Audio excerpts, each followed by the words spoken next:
السلام عليكم ورحمة الله. إن الحمد لله، الصلاة والسلام عليك يا رسول الله، الصلاة والسلام عليك يا حبيب الله، الصلاة والسلام عليك يا سيد المرسلين،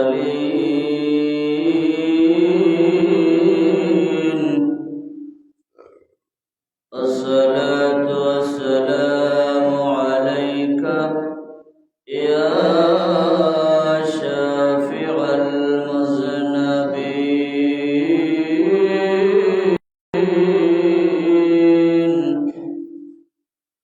الصلاة والسلام عليك يا رحمة للعالمين.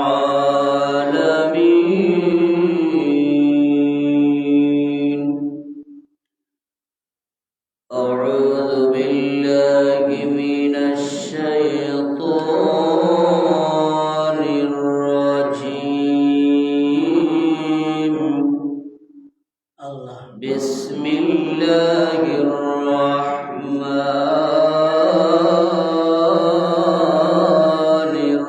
الرحيم.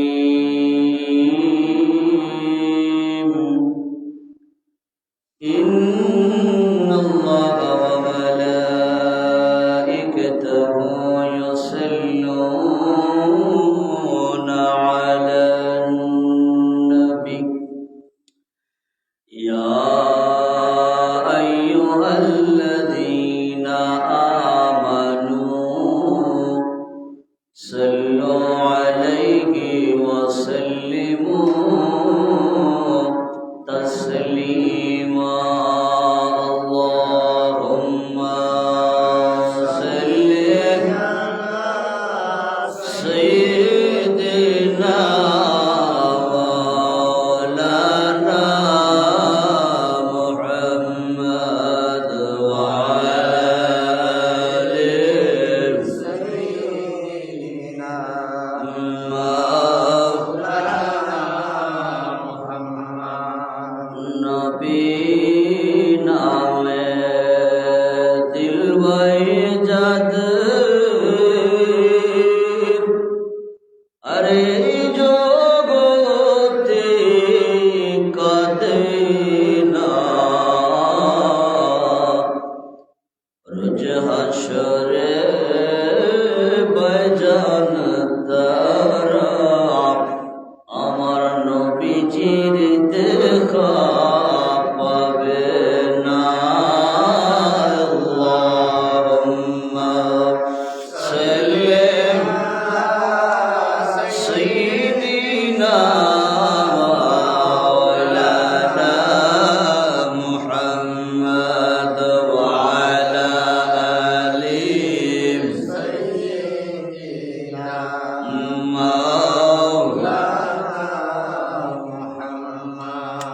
এমন দয়ালো নবীজি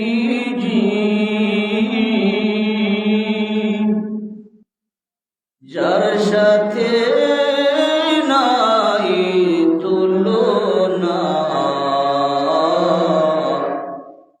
যার প্রেমে আশিক হয়ে দরদ পড়ে রব্বানা।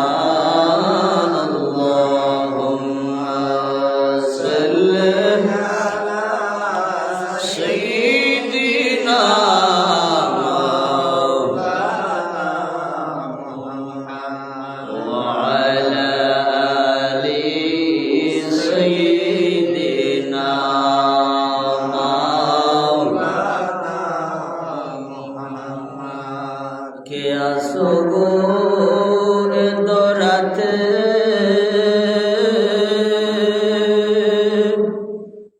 বুঝবি আমার মনের যন্ত্রণা। উম্মত রহমতের কান্ডারি নবীজি শুয়ে আছেন মদিনায় আল্লাহুম্মা সাল্লি আলা সাইয়্যিদিনা মাওলানা মুহাম্মদ ওয়া আলা আলি সাইয়্যিদিনা মাওলানা মুহাম্মদ ইয়া রাসূলুল্লাহ ইয়া হাবিবাল্লাহ ইয়া রাসূলুল্লাহ ইয়া হাবিবাল্লাহ ইয়া রাসূলুল্লাহ ইয়া হাবিবাল্লাহ নবী আমার ওই মরণের পরে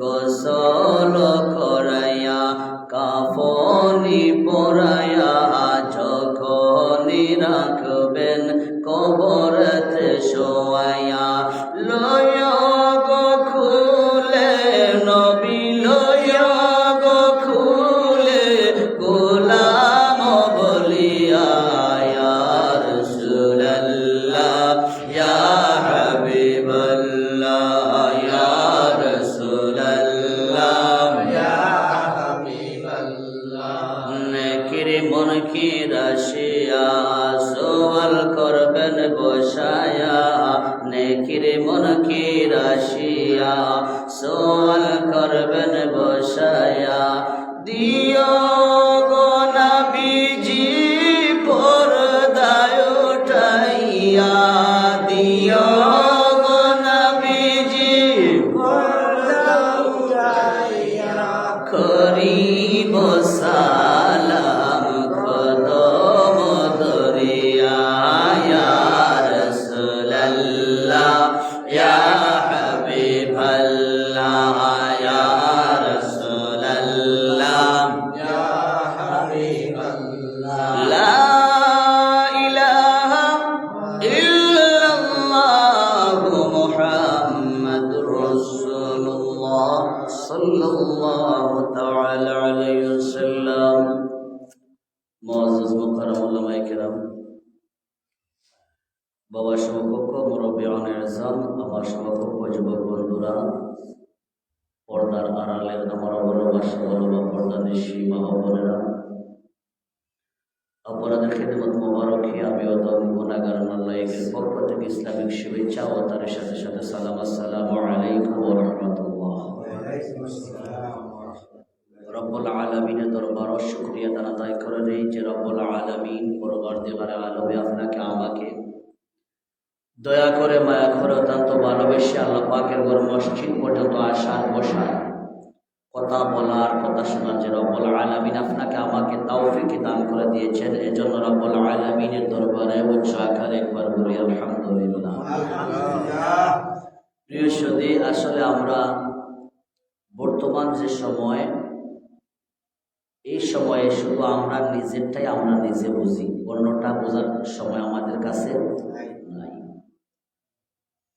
আমরা একবার চিন্তা করার খুবই প্রয়োজন যে আমরা এমন এক নবীর উম্মত হয়ে পৃথিবীর জমিনে এসেছি যেই নবীকে কাফের কুফার আঘাত করেছে, আঘাত করার পরে অন্যায়ভাবে আঘাত করেছে আল্লাহ রাসূলকে।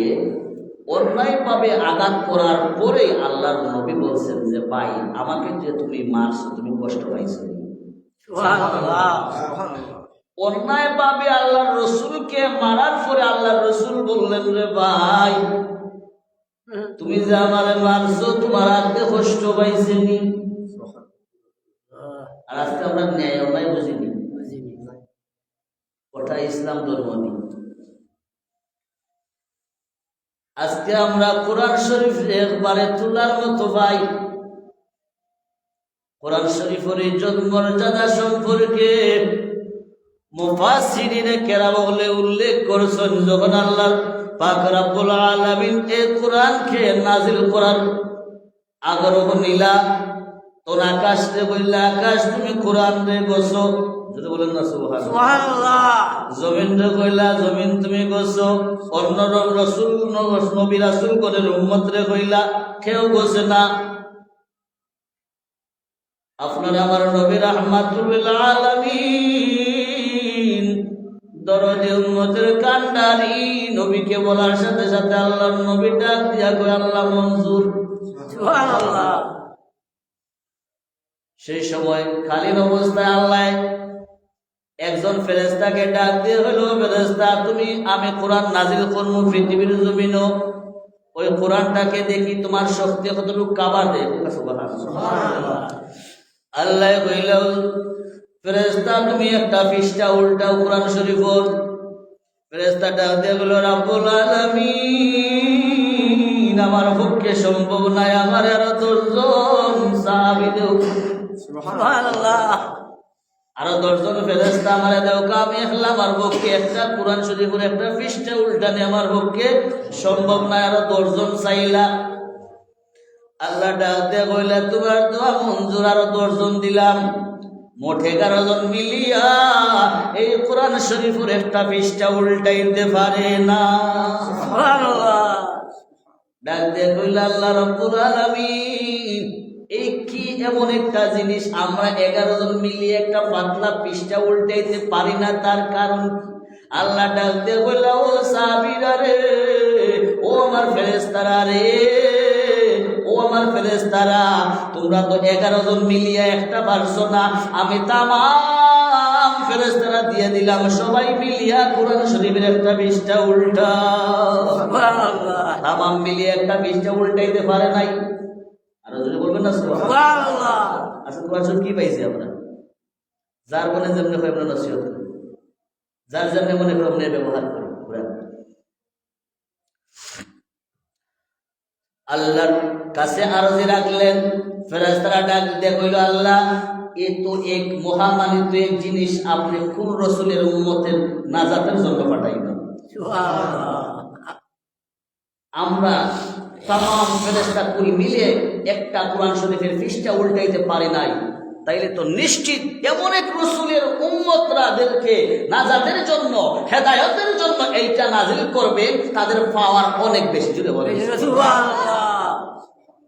আল্লাহ ডাক দিয়া কইলা ও ফেরেশতারা যে নবীরে না বানাইলে আকাশ জমিন চন্দ্র সূর্য নক্ষত্র তরলতা খাল বিল নদী নালা পাহাড় পর্বত 1,00,000 মতান্তরে 2,24,000 পয়গাম্বর জান্নাত জাহান্নাম হাউজে কাউসার আমি পৃথিবীর জমিনে সাজাইতাম না ওই নবীর উম্মতের নাজাতের জন্য। সুবহানাল্লাহ। আল্লাহ কিভাবে সম্ভব? কোরআন শরীফে এত একবারে তামাম ফেরেশতা কুল মিলিয়েও আমরা একটা পৃষ্ঠা উঠাইতে পারছি না, তারা কি এত পাওয়ার? হ্যাঁ, এর ক্ষেত্রে অনেক সময় আমি বলে থাকি বা অনেক আলিম ওলামারা বলেন যে অন্য রসুলগণ আমাদের নবীর উম্মত হওয়ার জন্য আল্লাহর কাছে আহাজারি করছিলেন। জুড়ে বলেন সুবহানাল্লাহ। আর আজকে ওই কোরআনের দিকে তাকাই আমরা কই? আমাকে একটা কেউ মারলে আমি তাদের পাল্টা ডিল দেওয়ার চেষ্টা করি, পাল্টা ডিল দিই না, এটা ধৈর্য আমাদের কাছে নাই। অথচ একদিন সাহাবীদেরকে নিয়ে আল্লাহর নবী রাহমাতুল লিল আলামিন রাস্তার দিকে রওনা দিলেন। এই কথা বলা হয় না, না বলে পারি নাই। হঠাৎ করে দেখা যায় রাস্তার পাশে একটা গাভী, কি যেন তার কি অসুবিধা হয়েছে, হঠাৎ করে তার পাওয়ার মধ্যে লাত মারছে। আল্লাহর একটু হাওয়া বাতাসটা গিয়ে আল্লাহর রসুলের কাছে লাগছে। আল্লাহর রসুল ডাক দিয়া কই ও গাভী রে, তুই যে এই হাওয়াটা আমার গায়ে লাগাইলে আমি কি তোর কাছে কোনো ভুল করছিনি? সুবহানাল্লাহ। হয়তো কষ্ট পায়, এত গাওয়ার মধ্যে লাগাইতে পারছ, আমি কষ্ট করছি। আমরা কি বলি? আমরা যদি মারি, মানুষের মারলে আমরা গিয়ে বাদবা গিয়া কই দিই ভাই আমি একটা ভুল করছি না, ওটা ইসলাম ধর্ম। বর্তমান যে সময়টা নিরাপত্তার বিষয় তো আমাদের কাছে নাই, একবারে নাই, না আছে? এখানে তো অনেক বড় এক নিরাপত্তা বিষয়। বাপের কাছে ছেলের নিরাপত্তা বর্তমানে আছে নাই? কেন নাই? ওই যে আপনারা হয়তো রাগ করতে পারেন, তাকে যখন সুশিক্ষা দেওয়ার সময় ছিল তাকে আপনার সুশিক্ষা দেন নাই। তাকে যখন বক্তব্য দেওয়ার সময় ছিল তাকে আপনি বক্তব্য দেন নাই, এলগেলামে করেছেন, অবহেলা করেছেন। আপনি তাকে প্রথমই ইসলাম ধর্মের মধ্যে সর্বপ্রথম কি কলিমা, আপনি কলিমার মধ্যে তাকে সরাইয়া দিয়েছেন কই অন্য জায়গায়। এই ছেলেটা বড় হওয়ার পরে কি হবে? আপনাদের মাথার মধ্যে কষ্ট রাখলাম, আমি উত্তর দেবো না। এই ছেলেটা কি হবে? 1 নাম্বার। 2 নাম্বার, তাকে ইসলামের আদর্শে আদর্শিত করার কথা, তাকে শিক্ষা দিয়েছেন, কখনো দেন নাই। আশা করছেন কি? পাইলট বানাবো, ইঞ্জিনিয়ার বানাবো, বড় বড় বান্ডিল, টাকার বান্ডিল বাবা খরচ করবে, ইঞ্জিনিয়ার বাবা বলবে। ওই ইঞ্জিনিয়ারের বাবা হওয়ার কারণে ছেলেকে আপনি ইসলামের লাইন থেকে, ইসলামের লাইন থেকে আপনার সরাইয়া নিয়ে দিয়েছেন কই পাইলটের রাস্তায় বা ইঞ্জিনিয়ার রাস্তায় নিয়ে দিচ্ছে। দেওয়ার পর লাস্ট পর্যন্ত ও ছেলে কি করে? বাবাকে। আমরা একটা কথা বলি না গাওয়ালি ভাষায়, যে যেমন কর্ম তেমন ফল।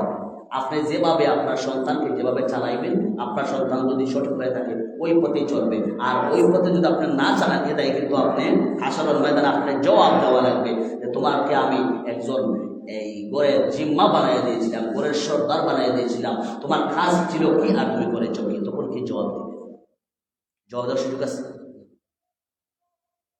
একমাত্র নবী ছাড়া নবীর উম্মতের কোনো উপায় নাই। নবীর মায়া মহব্বত ছাড়া নবীর উম্মতের কোনো কল্যাণ হবে না।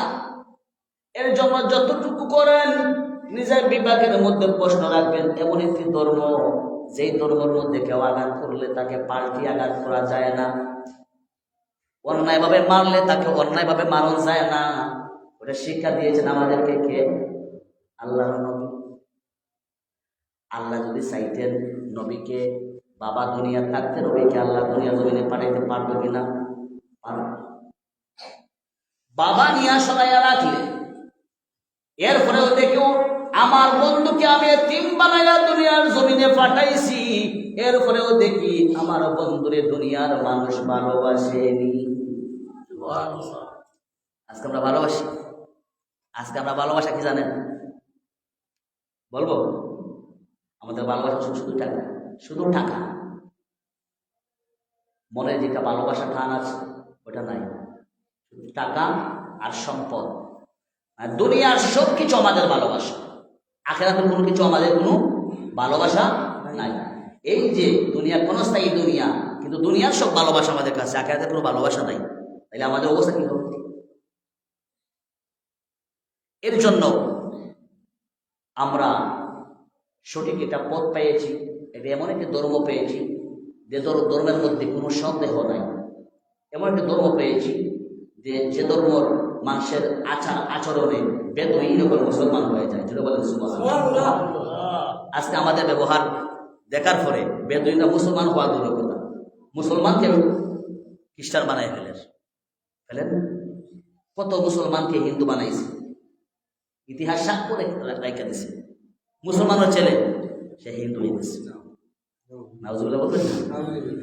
এই ছেলে কিছু আছে, এটা একটা আজব বিষয় না? মুসলমানের ছেলে হিন্দু হয়ে গেছে। জীবনে এইরকম ইতিহাসের কোনো পৃষ্ঠায় ছিল না। এই 3 দিন আগে ঘটনা ঘটছে, মুসলমানের ছেলে হিন্দু হয়ে গেছে। অথচ আমরা তো বয়স্ক, আপনারা মুরব্বী যারা আছেন অনেক দিন যাবত থেকে দেখতেছেন যে হিন্দুরা মুসলমান হয়, ইসলাম ধর্ম গ্রহণ করে, খ্রিস্টান বেদুইনরা ইসলাম ধর্ম গ্রহণ করে। এখন অবাক বিষয় না যে মুসলমান হিন্দু হচ্ছে? তাতে বোঝা গেল যে কিয়ামত আর বেশি দূরে না।